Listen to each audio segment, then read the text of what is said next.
pendengar, mudah-mudahan sehat semuanya ya. Saya Kak Rose, hari ini sudah siap menemani Anda di acara Rumpi No Secret.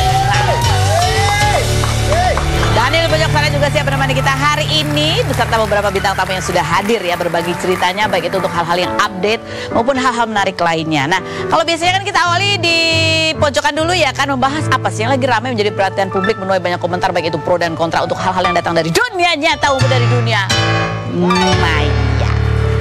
Tapi ya kayaknya lagi adem ayem ya, alhamdulillah. Tidak ada yang terlalu gimana-gimana banget. Jadi kita langsung aja menuju ke bintang tamu kita yang pertama.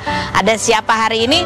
Ada Sarwenda. Kemarin Sarwenda membuat press conference. Ya akhirnya dia berniat mensomasi beberapa akun yang banyak memberikan komentar-komentar yang buruk begitu ya seputar keluarganya. Nah, seperti apa? Ini kan banyak komentar buruk kan dari dulu sudah sering ada. Apa yang membuat Sarwenda akhirnya sekarang ini mau membuat atau mengajukan somasi? Kita lihat dulu profil Sarwenda berikut ini.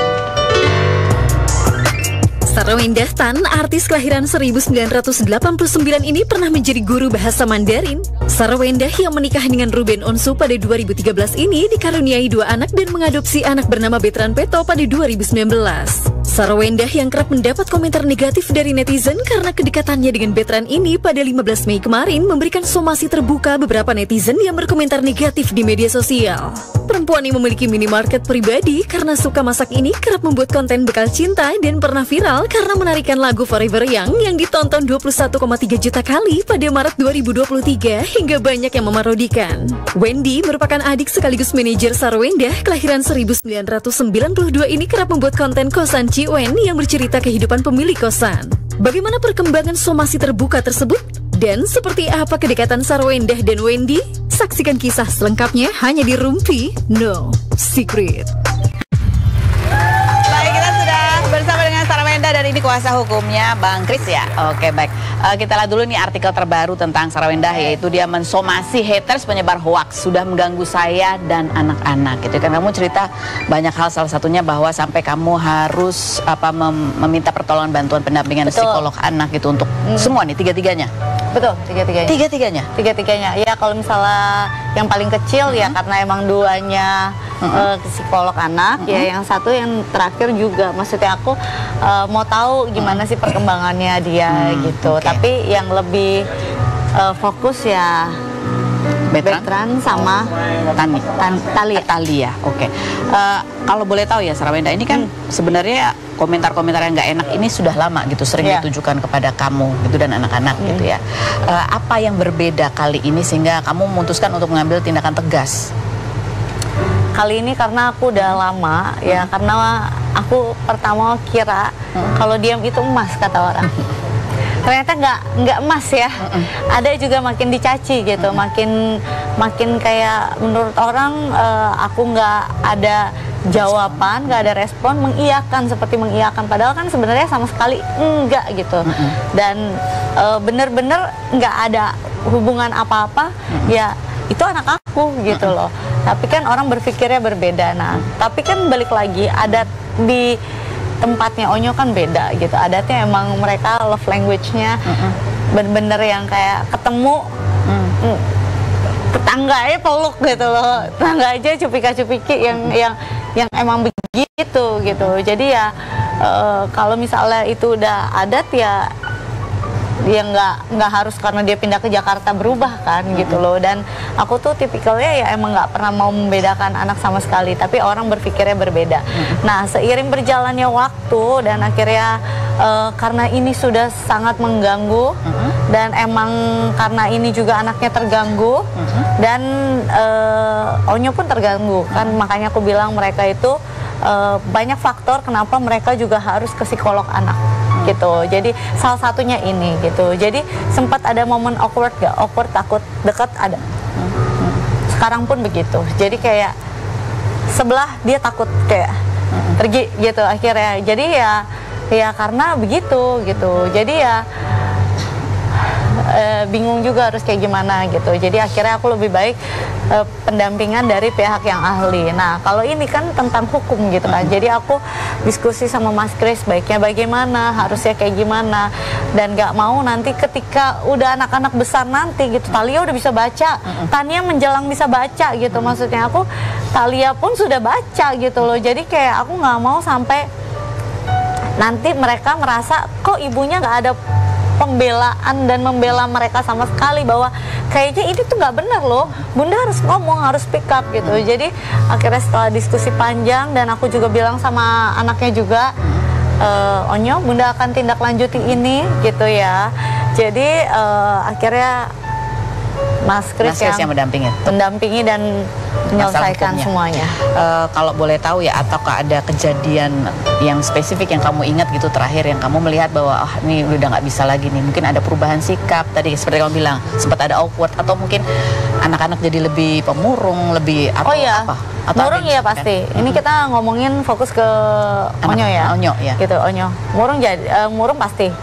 Perubahan sikap iya, jadi kayak serba salah, kayak tiba-tiba kan kita kadang kalau jalan biasa, di belakang set gitu, jadi kayak takut gitu loh. Jadi ya yang seperti itu jadi ada gitu loh. Momen awkward itu dulu ada, sempat ada, pernah ada gitu, dan akhirnya psikolog diperbaiki semuanya, dinetralkan kembali gitu. Tapi akhirnya begini lagi, dan sekarang kan lebih complicated kayaknya ya.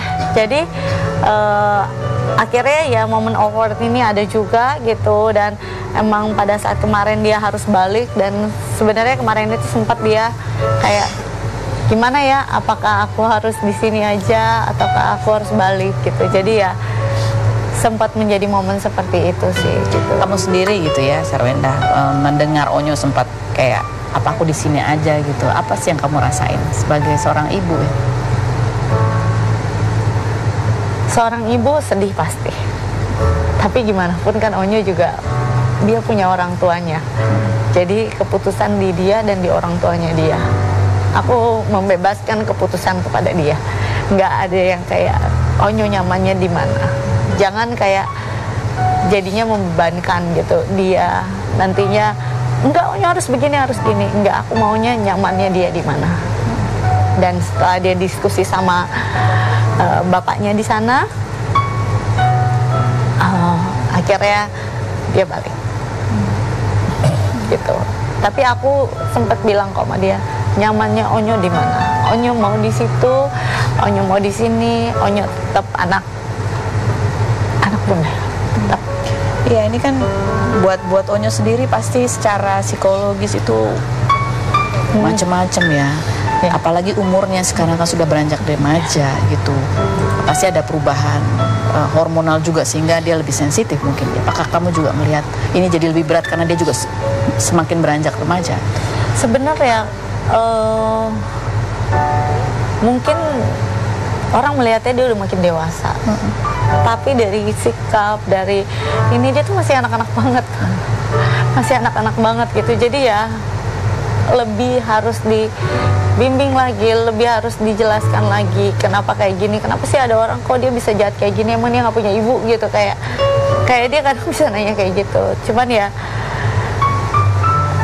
aku kadang juga bingung ngejelasinnya, terus kayaknya kalau aku nangis di depan dia kayaknya gimana gitu. Jadi aku kayak maunya aku tetap strong dong di depan dia, jadi makanya aku menyarankan dia supaya tanya ke psikolognya gitu. Jadi dia benar-benar kadang dia juga bisa ngomong sama aku, Bun aku mau ketemu dong sama psikolognya gitu. Jadi dia yang minta sendiri, request sendiri, mungkin ada hal-hal yang dia mau ceritain.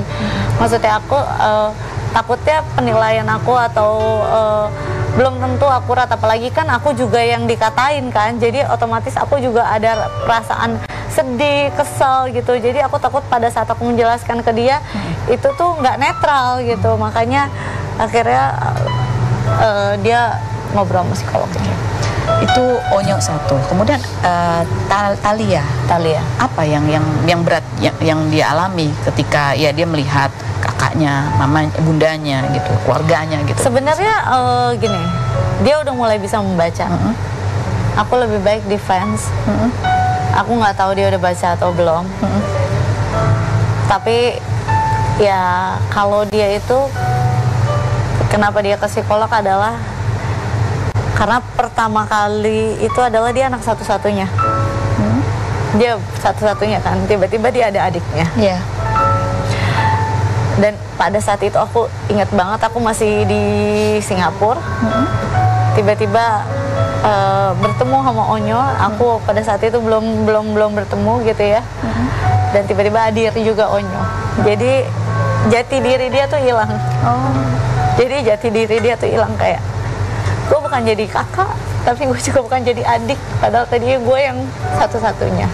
Aku cuman nggak mau dia nanti merasa dia nggak tahu jati dirinya kayak gimana. Dan itu bermasalah atau tidak sempat ada gitu. Jadi ya dijelaskan lagi,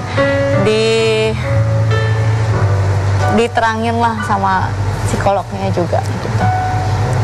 Jadi ya kalau untuk orang tua yang tanpa sorotan publik aja juga menghadapi masalah nih soal anak-anak, masing-masing pasti punya permasalahan berbeda. Apalagi kamu yang ya orang tahu, orang kenal, banyak sorotan publiknya. Itu menjadi beban yang tambahan lagi. Ya pasti, karena posisinya sebenarnya kadang aku tuh cuma mau men-share apa yang bisa positif buat orang-orang, apa yang aku alamin sebenarnya, sakitnya di dalamnya kayak gimana kan nggak mau kita sharekan gitu. Jadi kita mau orang melihatnya, ya kalau aku sih, aku mau orang ngelihatnya bahagianya aja, apa yang bisa dilihat dan bisa ya bikin orang happy aja gitu. Tapi kan dalamnya sedihnya apanya orang nggak tahu, ditambah lagi cacian mereka ya pasti tambah hancur lah. Iya. Dan statement kamu ya, bahwa kamu berusaha menjadi ibu yang adil untuk anak-anak kamu. Iya. Tetapi ketika kamu berusaha untuk adil, di luar sana melihatnya berbeda dan bahkan menghujat. Karena aku tuh tahu aku nggak suka banget dibeda-bedain. Kayak aku nggak mau ada perasaan nanti anak aku ngerasa kok bunda lebih sayang sama si A, bunda lebih sayang sama si B. Aku nggak mau ada perasaan kayak gitu, karena aku tahu banget, kayak aku banyak dengar cerita gitu, kayak nyokap gue malah lebih sayang sama ini gitu. Dan aku nggak mau ada kayak gitu di anak-anak aku. Makanya aku berusaha banget, dan sayang aku sama mereka semua sama, tapi kan karakter mereka beda-beda. Jadi aku harus mengikuti karakter setiap anak. Tapi justru orang kadang mikirnya beda aja. Ya, seperti kamu bilang, bahwa Onyo dibesarkan dengan adat love language yang begitu nggak malu-malu untuk diperlihatkan gitu ya.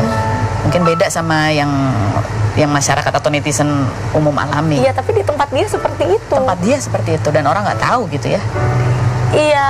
Maksudnya nggak orang nggak. Iya, orang tahu. Maksudnya di tempatnya mereka semua orang begitu ketemu. Aku sampai bingung pertama. Onyo kan kadang sering telepon gitu. Ini opa aku, oma. Aku langsung hitung dong. Maksudnya opa, oma, Onyo ada berapa ya? Maksudnya ini saudaranya dia juga dipanggilnya opa, omanya dia, tetangganya gitu. Jadi ya menurut mereka di situ ya emang benar-benar kekeluargaan. Dan pada saat aku pernah ke situ emang baru ketemu langsung dipeluk, langsung ya emang seperti itu gitu loh. Jadi ya itu kan adat ya, dan emang masa gara-gara dia ke Jakarta dia harus berubah. Dan kamu gak ingin dia merasa apa ya, dibedakan atau terreject gitu karena kamu tidak melakukan seperti yang dia biasa gitu. Nah, kita ke Bang Kris ya. Ini kan sudah diajukan somasi. Sudah ada beberapa akun ya mengirim video. Ada berapa sih total sebetulnya yang disomasi? Jadi kami lakukan somasi terbuka. Kenapa? Karena pada saat itu Sarwenda datang ke kami sudah menyatakan tidak bisa tinggal diam, sambil meneteskan air mata saat itu karena anaknya diserang dan juga kehormatannya dan nama baiknya klien kami juga diserang. Saya bilang memang itu konsekuensi dari public figure, tetapi diam itu bukan solusi. Karena tanpa kita memberikan pelajaran, mereka akan terus mengulangi. Karena yang dilakukan oleh orang-orang ini atau akun-akun ini adalah mereka memframing. Ya, jadi dipotong videonya, ditambahkan kata-kata, lalu di framing seakan-akan ada hal-hal yang tidak baik antara seorang ibu dan anak. Dan itu menurut saya sudah masuk ke dalam kategori pelanggaran hukum. Ya, jadi netizen ini memang pada saat somasi kami berikan 3 kali 24 jam. Sudah ada yang minta maaf, ada yang belum. Tetapi target kami adalah selain mereka meminta maaf, setelah kami somasi mereka juga kita targetkan supaya diam, tidak meneruskan atau tidak melanjutkan framing itu. Dan alhamdulillah mereka memang sudah diam, tidak melanjutkan framing itu. Dan beberapa sudah minta maaf. Artinya somasi yang kami lakukan cukup efektif. Dan ini menjadi pelajaran bukan hanya buat Sarwendah, tetapi buat public figure lain. Jadi sebenarnya public figure lain akan bisa melihat kasus ini menjadi cara mereka juga nantinya apabila ada netizen yang tidak yang melakukan hal-hal seperti yang dilakukan kepada Sarwendah. Jadi yang diarahkan ini khusus kepada netizen-netizen yang memang membuat konten ya? Atau hanya yang berkomentar saja kan? Karena kadang-kadang ada yang kemudian tadi memotong, kemudian dia mengunggah, kemudian ditambahkan dengan caption atau apa, atau random sebenarnya. Ya, jadi semuanya. Banyak jadi semuanya. Ya? Jadi makanya kami lakukan somasi terbuka. Baik akun yang melakukan framing dengan mengupload video, ya, atau gambar-gambar, dan juga yang berkomentar tanpa dasar. Nah, sehingga kita juga harus bijak bersosial media. Karena apa? Yang paling bahaya dari situasi pelanggaran Undang-Undang ITE adalah jejak digitalnya. Ya, jejak digital ini tidak hilang. Jadi 10 tahun lagi nanti anak-anaknya klien kami sudah besar melihat itu bahaya. Tanpa ada pembelaan dari pihak klien, itu menjadi ya seakan-akan itu betul, padahal sama sekali hoax. Dan berkali-kali klien saya menangis dalam menceritakan hal-hal seperti itu. Nah, untuk kembali ke Sarwendah ya, ini kan memang kamu tadi bilang bahwa kamu melakukan hal yang tegas ini karena kamu tidak ingin anak-anak nanti timbul pertanyaan kenapa kok orang tuanya tidak maju, tidak bertindak sesuatu untuk melindungi mereka gitu ya. Nah, kedepannya apa lagi yang akan kamu lakukan yang berbeda gitu supaya hal ini tidak terulang lagi? Apakah ya kan ini kan kemarin karena mereka bisa memotong-motong karena mereka lihat ada konten yang menurut mereka mungkin ya itu tadi mereka nggak tahu, mereka beda sama pengalaman mereka sehingga mereka berpikir yang aneh-aneh gitu.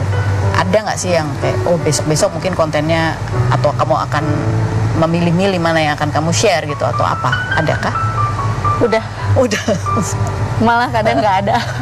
Kadang nggak ada. Lebih milih ya udah. Nggak usah di-share sama sekali. Anak-anak komentar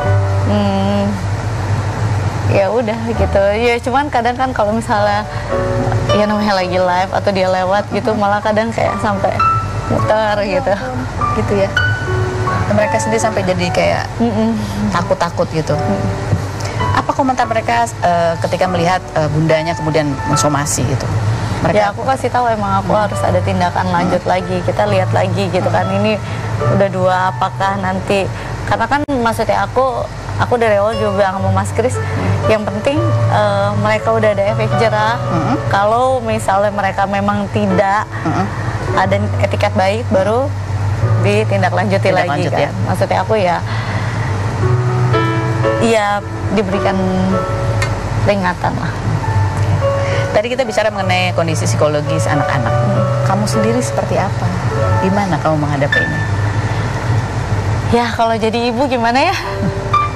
Jadi ibu tuh lebih susah ya. Maksudnya kan anak-anak tiap hari sama kita gitu. Walaupun mungkin banyak tekanan yang harus dilalui, tapi kan harus tetap happy di depan mereka. Gitu. Jadi ya seperti itu. Apa yang paling berat yang kamu rasakan ketika kamu melihat atau membaca komentar-komentar orang? Cuma mikir jejak digitalnya nanti ke depannya gimana. Soalnya kan gimana pun kan ya kamu seorang ibu. Betul, gimana sih perasaannya aku nggak ngerti sih kadang. Dan yang pas kita dapetin itu orang yang jualan sate ini gitu, kayak mungkin mereka pas lagi nunggu jualan nggak ada kerjaan atau gimana sih, aku nggak ngerti gitu loh. Nggak ngerti poin kenapa harus kayak gitu sama orang lain gitu. Ngerasa nggak sih kalau misalnya kalian jadi aku tuh kayak gimana gitu, terus dari kayak gitu baru dihujat sehari aja udah nggak kuat, gimana gue udah bertahun-tahun gimana ya gitu. Jadi ya ada momen kamu breakdown? Ada, aku kalau konsultasi psikolog aku udah lama gitu, tapi menurut aku ya karena aku lebih baik cerita sama orang yang profesional dan dapat masukan yang profesional seperti Mas Kris, aku langsung ke profesionalnya. Psikolog, aku langsung ke psikolognya, karena menurut aku takutnya kalau temen ya belum tentu cerita. Ini malah jadinya kemana-mana, atau mungkin karena dia temen aku malah jadinya dia juga ikut marah gitu kan. Jadi aku lebih baik cari yang profesional. Ya kalau kamu tadi lihat bahwa ada perubahan jadi awkward, ya onyo terutama gitu. Kalau kamu sendiri ada nggak yang membuat kamu jadi ragu-ragu gitu dalam bertindak sebagai seorang ibu atau apa? Ya kadang ada pasti. Paling kalau itu aku nanya sama psikolog. Nanya psikolog. Iya. Ya lebih baik kan. Iya. Jadi aku nanya kadang sama psikolog gitu. Terus kalau misalnya ini kayak tindakan juga aku nanya Mas Kris. Mas Kris, kalau aku kayak gini gimana? Aku komen kayak gini gimana ya gitu. Jadi kayak kamu jadi ada ketakutan gitu ya? Iya, karena kan kalau orang selalu bilangnya ya resiko public figure, cuman kayaknya kalau misalnya aku balikin lagi, mental aku masa resiko mereka juga enggak kan? Gitu. Baik, ya ini menjadi pembelajaran juga ya buat kita semua gitu ya, apalagi ya ini kalau melibatkan anak-anak gitu kan. Anak-anak itu ya mereka itu kan polos, mereka itu menunjukkan apa yang ada di hati mereka gitu secara tulus gitu ya. Dan emang sih ya komentar orang tuh kadang-kadang nggak kelihatan orangnya gitu ya. Kita nggak pernah tahu itu sedalam apa itu bisa menyakiti, sedalam apa itu bisa mempengaruhi mereka ke depannya gitu. Dan aku juga baru tahu kalau misalnya segala sesuatu tuh ada undang-undangnya yang sekarang kan. Makanya karena emang udah tanya ke ahlinya, jadi oh ya berarti aku boleh bertindak seperti ini ya gitu. Walaupun ya agak capek ya. Banget ya. Menguras energi, emosi, tapi harus dijalani. Semuanya harus dijalanin demi anak. Oke. Bang Kris, terima kasih sudah hadir untuk membuka ya, pengetahuan kita bahwa ya ini adalah sebuah tindakan yang mungkin bisa diambil begitu ya. Nah, kita sekarang mau ke Sarwenda lagi nih. Ini ya ibu dengan 3 anak ya, dengan sibuk banget. Kadang kita lihat kontennya itu nyiapin bekal anak ya kan. Tunggu di sini Bang Kris, jangan pergi dulu. Nyiapin bekal anak ya, masih ngeliatnya nyuci baju sendiri ya kan, masak sendiri, masih bikin konten juga yang judulnya adalah Kosan Si Wen. Coba kita lihat dulu kompilasinya berikut. Kalau mau pindah sekarang belum bisa, cakep. Nah itu dia, Ci. Masalahnya saya mau ngabarin ke Cici. Nggak apa-apa, saya udah bayar. Tapi mungkin saya pindahnya nanti. Soalnya saya harus pulang kampung dulu. Ada urusan mendadak. Waduh, Neng mah nggak apa-apa, Neng ya. Ini emang kayaknya baru bisa pindah tuh 2 minggu lagi. Nggak seru nih main kecilan, nggak ada tantangannya. Mau di sini pola di sana.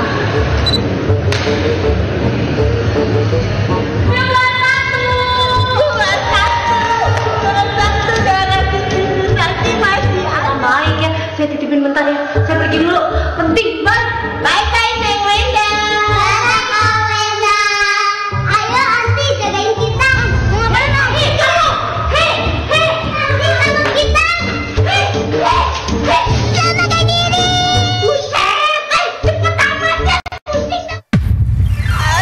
Baik, kita sudah bersama dengan kakak adik ya, Wendy dan Wenda. Ini katanya kalian itu ibaratnya yin dan yang. Yang mana yang panas, yang mana yang dingin sih?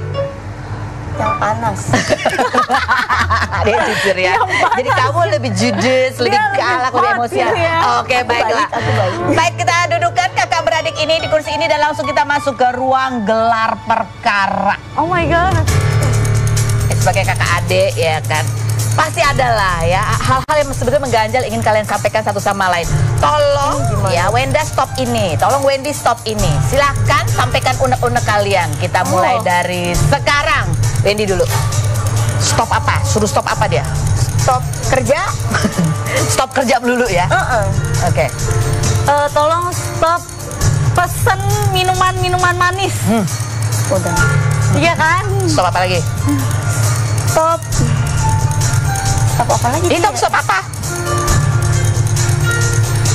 Stop diam-diam aja. Stop melo. Stop apa? Enggak sih. Enggak. Stop apa lagi? Apa? Ini sebagai kakak apa nih? Bisa cerewet? Enggak. Enggak cerewet. Pendiam. Enggak juga. Terima-terima aja. Pasrah. Ya pokoknya stop kerja udah. Ya, karena aku kalau nggak sehari nih libur, Sakit hari semua ini ya, libur badan? nih, gitu ya kan nggak bisa dia. Apa Sabtu lagi? Minggu Kak, dia kerja. Sabtu Minggu. Gimana sih tuh? Ya nggak apa-apa kan? Aku juga. Salah ya? Juga sih. Iya. Apa? Wenda. Terus aku bilang stop. Dia pesan minum-minuman manis. Terus stop juga. Stop buat beliin anak-anak mainan terus yang nggak penting. Udah nih? Udah. Nah, udah nggak mau? Udah? Udah. Oke. Benar semua soalnya gimana dong? Nih benar-benar ya. Kalian beda tapi saling melengkapi ya. Iya. Tadi tapi yang menarik loh. Kamu bilang stop kerja melulu gitu ya. Aku pikir emang itu udah di DNA kalian sekeluarga gitu kerja melulu, enggak ya? Iya, kalau iya makanya maksudnya dia tuh kadang kan kasih aku relax satu hari gitu. Tapi karena satu hari itu maksudnya aku di hari itu gue nggak ada penghasilan dong. Jadi makanya gitu kan.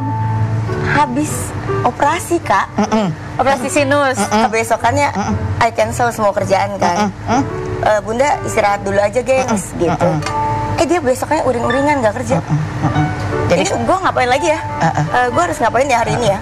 Jadi ini karena ini kan kamu yang memanage juga ya. Berarti kamu juga harus ikutkan kerja gitu maksudnya kan? Iya kebetulan kemarin lagi izin cuti. Dan kita menanya nih ya sama Sarwenda ya. Kalau kita lihat kan kamu aktif banget ya. Bahkan aku sempat membatin gini, astaga Sarwenda, aku sampai malu gitu ya. Ya ampun dia masih live. Jam berapa ini dia rajin banget live ya. Kita ingin tahu dari pagi sampai malam apa aja sih jadwalnya Sarwenda ini. Selain berikut jangan kemana-mana, tetap di Room Windows.